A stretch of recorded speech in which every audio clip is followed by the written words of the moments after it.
Good afternoon, everybody. Sorry for the loud wake-up call. My name is John Darrow. I am the chairman of the board for the City of Binghamton's Commission on Architecture and Design Historic Preservation, and I am going to call the meeting to order for today, August 6th, 2024. I'm going to do a roll call around the room so we know who we are, starting on my left. Robert Hury, Corporation Counsel. Daniel Need, Commissioner. Mary Ellen Morrow, Commissioner. Brian Haas, Commissioner. David Whalen, Commissioner. You. Julia Burling, ex officio. Dylan Pelton, Neighborhood Planner. Wonderful. Thank you all for being here, folks. Thank you for attending. We got a couple little things to get out of the way and we will begin. Do we not have approval of minutes? Okay, so I'm going to make a motion for the approval of the minutes as presented. Do I have a second? Thank you, Dan. All in favor? We find the minutes are approved.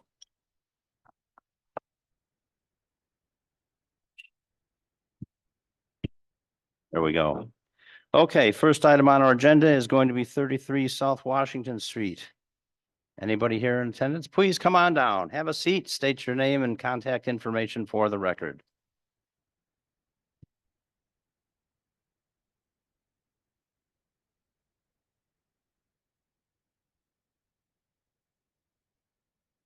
Welcome, folks. We're glad you're here. You got to push the little button. It's green. You can speak. He knows what he's doing. Kate I know. Kane. And where do we find you if we need you? Contact info, phone number, address, something. Oh, The You know, I- plaza, number 5 works. number 5 works. Sir, I'm John Matzo with Matzo Signs Of in course you are. Binghamton. I also think I have to let everyone know I am on the ZBA. very cool. So- Glad you're here. Okay. Turn it over to you, sir.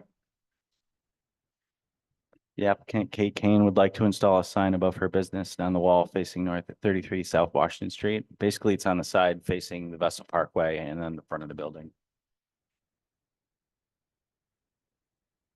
Make your presentation. All right, well, what we're going to do, what we would like to do is put a 1-foot 10-inch sign on the front of the building by 6 foot long to read Simply Space, Simply Apparel. It's it'll be an aluminum sign fabricated out of aluminum welded, and it will have plexiglass lettering on it. So there should be no fading. Yes. Okay. And this is going to Exactly. be on the other garage door This will balancing the be on, pre-existing sign. yes, it can be on the right or the left, whichever you prefer. Yeah, the only difference between the two pictures is one is right there and one is right there.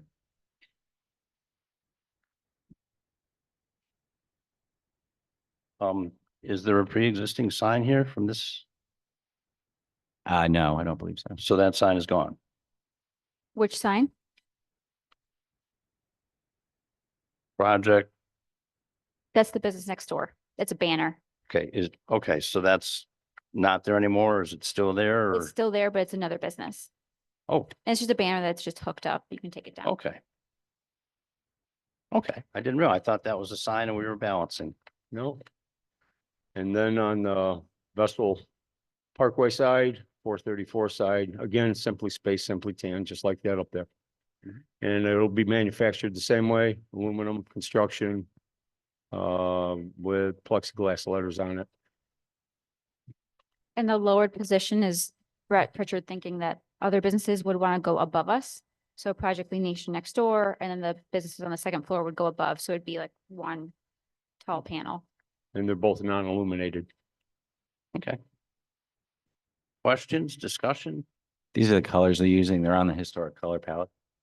We were trying to tie back to the number 5 sign and color story.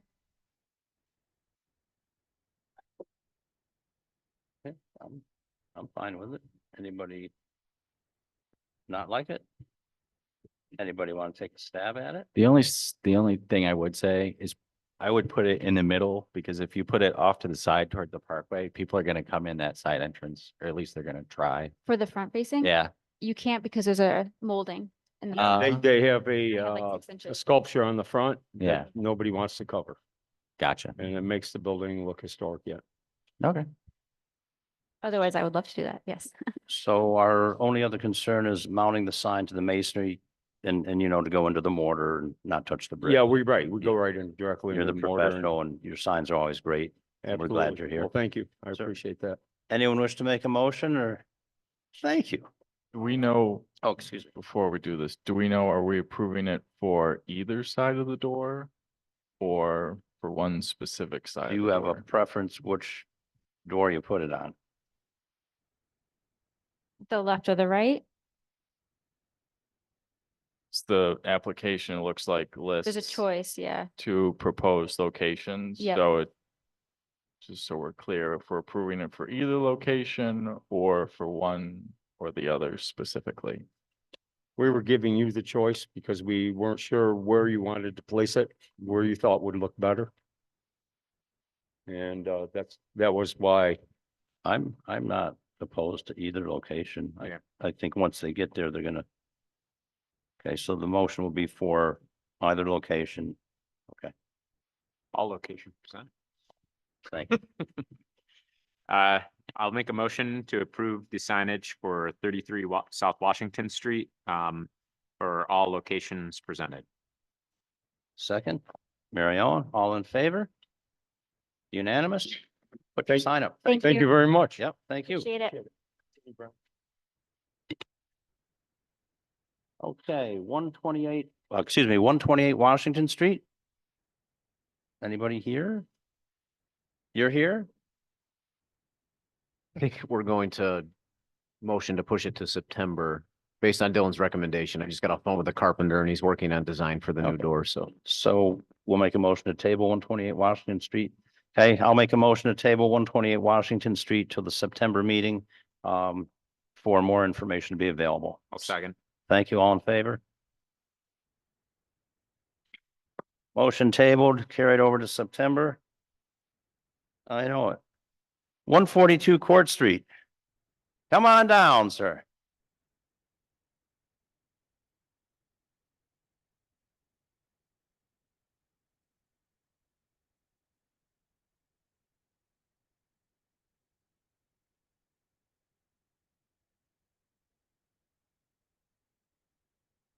Is the green light on?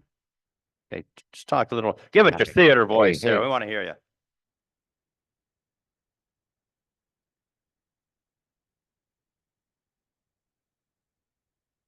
Hey Lou, we need you to do it again louder and clearer.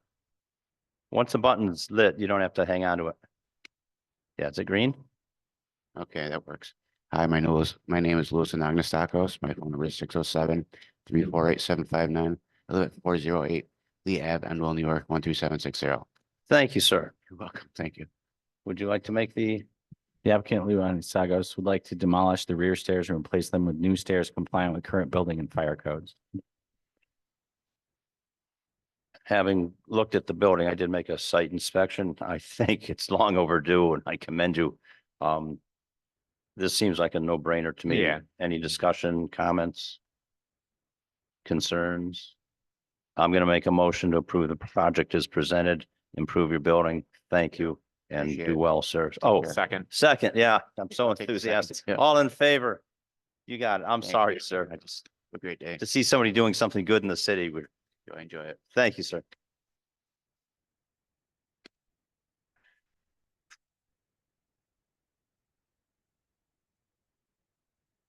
'23 Henry Street. Anybody here for Henry? We expecting anybody? Do you want to jump to Kilmer and we'll come back? They're both for Kilmer. I know them. Okay. So we are going to put 23 Henry Street on the back burner, given the applicant some time to get here. And we can revisit it after.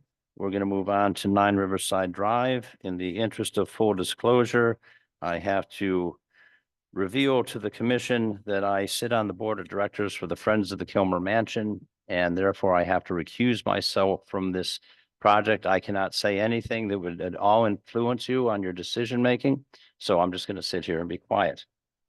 We do need to appoint our vice chairman to step up to the plate. So I think it's a motion for me to recuse. Second, the motion for me to step down. Thank you. All in favor? Glad to get rid of me. Okay, and then I'm out. So you've got to, somebody make a motion to appoint. Motion to appoint Dave Allen as our vice chair with precedent.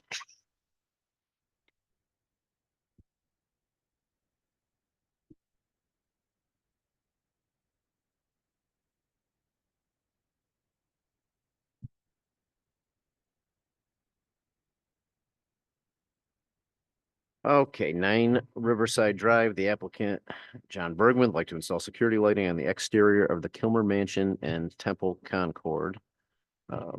Gentlemen, take it away. Good afternoon. My name is Neeson Lux. I am the Security Committee Chairperson of Temple Concord and Riverside Drive. Sean Bergman is my deputy dog, first assistant, and tells me when I'm doing things wrong. Just to give you a little background as to why we're here and what we're doing. A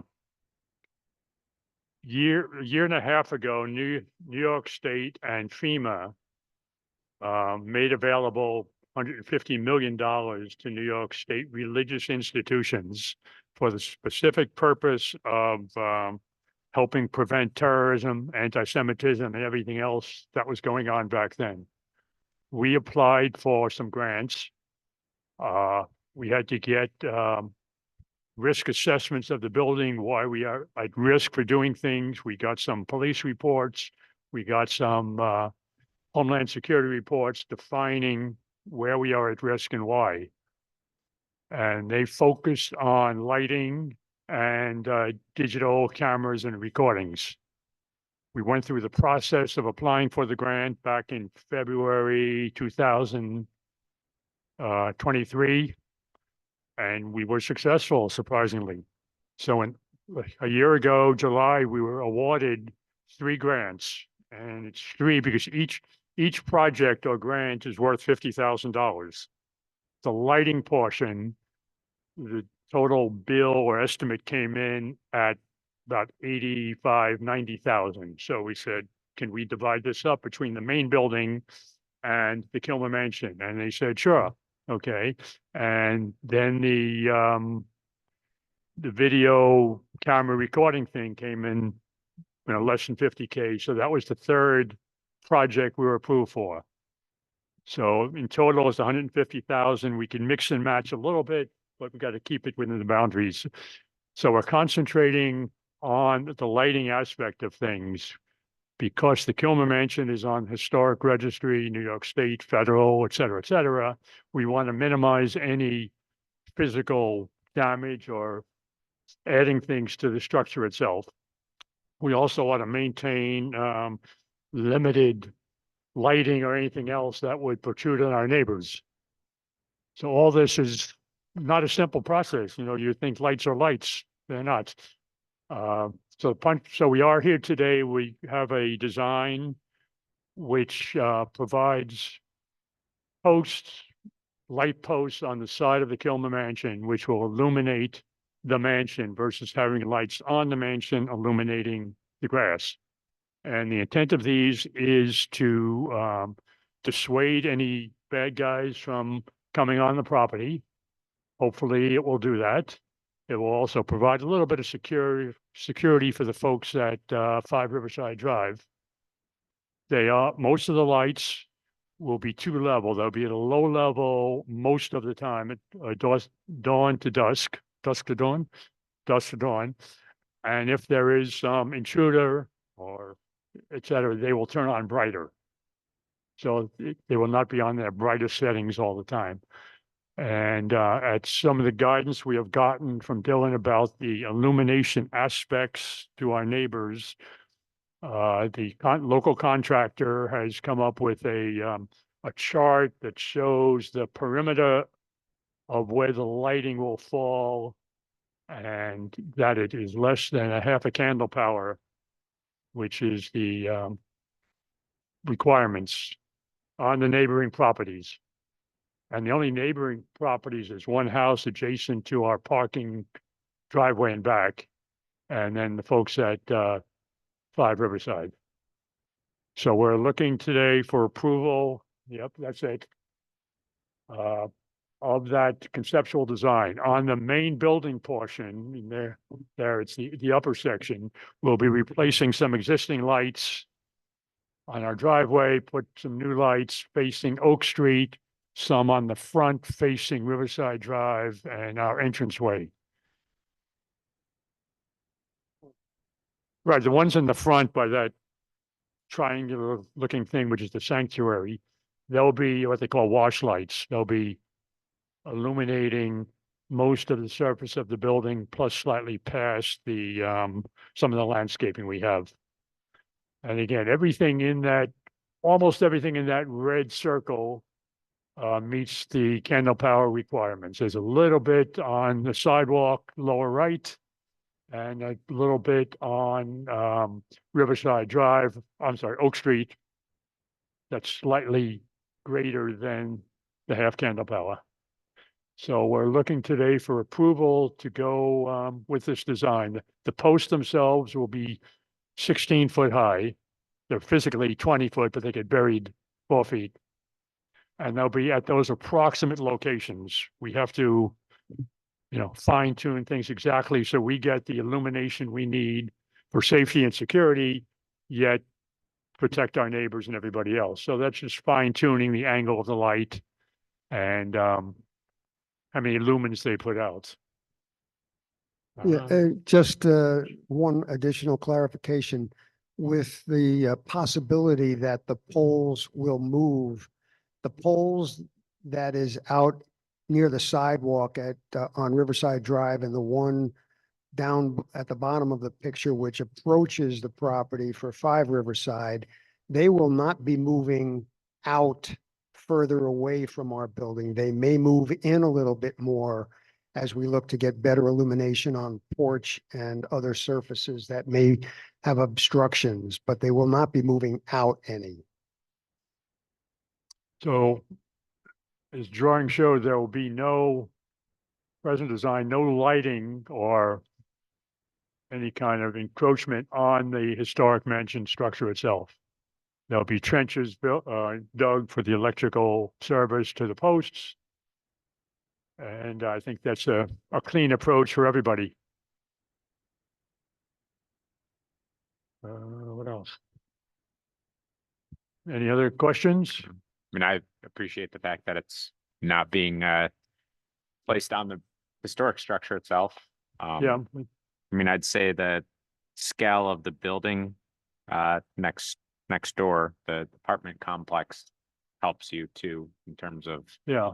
the scale of the poles, because I know that can be a concern. And then you have a tree there that sort of also blocks the view of the poles off to the side. So, I mean, I personally don't have as many issues. One of the concerns that we had is there's a street light that's right next to where you want to put another light. And I don't know if that would change anything in the planning stages, because technically it has to apply. It's like electrical engineering standards for New York State.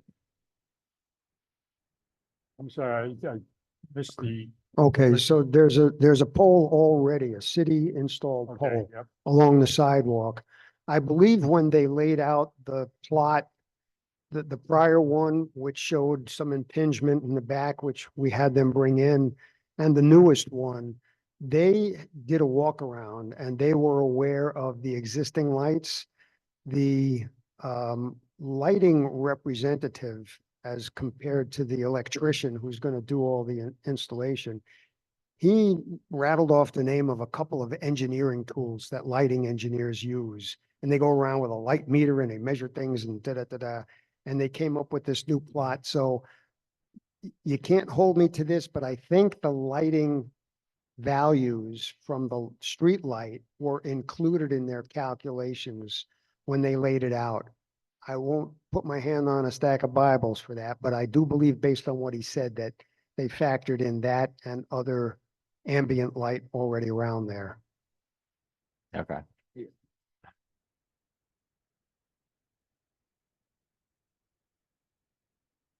And also the lighting levels are adjustable in Yeah. each individually, except for the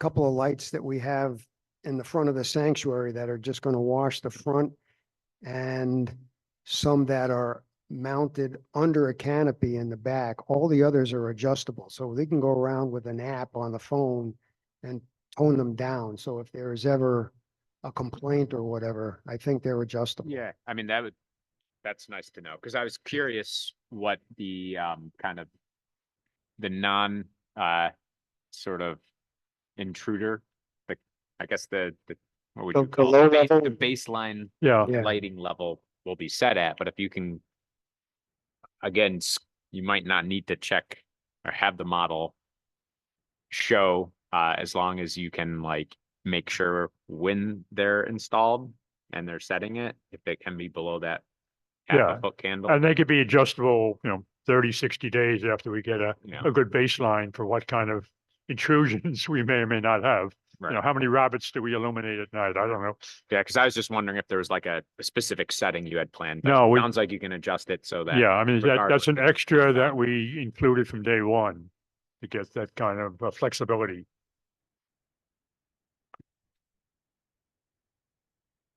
Uh, That's the story. Any other questions? I'm fine with doing, I mean, do we want to do like a conditional approval that takes into account the existing city lighting, just to make sure they take a second look at that? Actually, don't know why. But other than that, I'm fine. It looks like the street light is on one side of the tree, whereas the proposed light is on the other side of the tree, so they may not even overlap. The city light's going to be on the city property, and ours will Yeah. be Maybe we can make it a in recommendation. some on the front lawn. We're not exactly sure the number of feet, but it's adjustable. We might move that around, and also the light level itself. If we could just get like a letter Yeah. that says that it complies with those electrical engineering standards in the code. The guy who does the lighting will know what I'm talking about. Yeah. So I can The code that you're referring to is something he can research Yeah. if he hasn't already done that. He For the probably city of has, Binghamton, I believe they did. I mean, our requirements for them is that they comply with all applicable codes. Yeah. The installation, the lighting levels, et cetera. Yeah. So you want a letter from the contractor saying that they're going to comply with all those standards. Yeah, basically. Okay, Because part of it is pretty close to the sidewalk and I just want to make sure, that's all. So can we make a approval, a conditional approval based on that letter pending? All right, yeah, I can take a stab at it. I'll make I propose a conditional approval of the property at 9 Riverside Drive as presented. But on the condition that the city receive a code or a letter, I guess prepared by the contractor, detailing or confirming that everything is in accordance with the city code. I believe it's compliance with the Illuminating Engineering Society of North America Lighting Handbook. Okay. repeat that slowly. It's the Illuminating Engineering Society of North America. So you can get a Canadian contractor. if you want.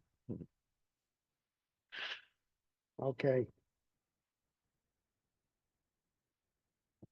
That may be what he spit out in one of our meetings, that they were using tools that were used by these guys, approved by these guys, or whichever. Yeah, or it's also referred to as IESNA. That's the Okay, short thank you. form for it. You're welcome. Do I have a second? Anybody want a second? Yeah. All in Just, favor? just to mention, the other third of the grants we got is for cameras. I don't know if we have to come back to, for our next meeting sometime to get approval of that, or by definition, could they be included? Yeah, Durham. There'd be roughly 9 cameras around both buildings illuminating or recording everything. Will any of those be mounted to the mansion? We're not sure yet. There may be 1 or 2, but in theory, they'll be mounted on the main building side, projecting front and back towards the mansion. We would have to see you back for that. That's like, That'd that would be a separate case. Okay. All in favor of Dan's motion? All right. Okay, do I have to pound the gavel to make it official? All right. Thank you, gentlemen. So you approve. Thank you very much. Appreciate your time and efforts. So could we issue a contract now to the electrician, or do we have to? Yeah, okay.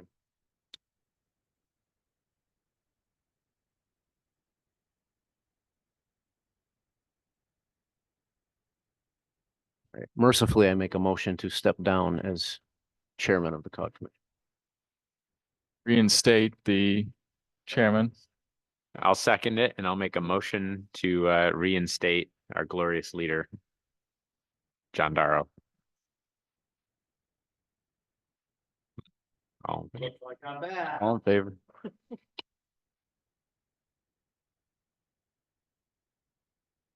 Gentlemen, thank you very much. Illuminate the mansion and the temple. We still have nothing on 23 Henry Street. Phone number, do we want to try and call them or anything, or just table it? It's kind of a large case. There's a couple of things. It's got drawings. I would be more comfortable tabling it. Yeah. I don't think, I don't think they're in a huge hurry because they have to got the entire building. So Okay, I mean, everything looks fine, but I think we need them physically to be here on the Yeah. call. Okay, we're gonna make a motion to table 23 Henry Street until the September meeting. Second, somebody. Thank you, Dan. All in favor? Good. Any other business?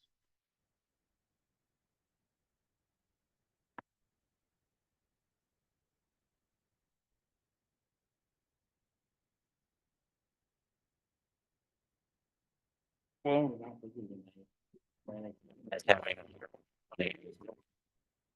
really? What time? live, Here? 5:15 in here. Yeah. Okay. Do we have a copy of our report that'll be distributed to the planning commission so they can see the house, see inside?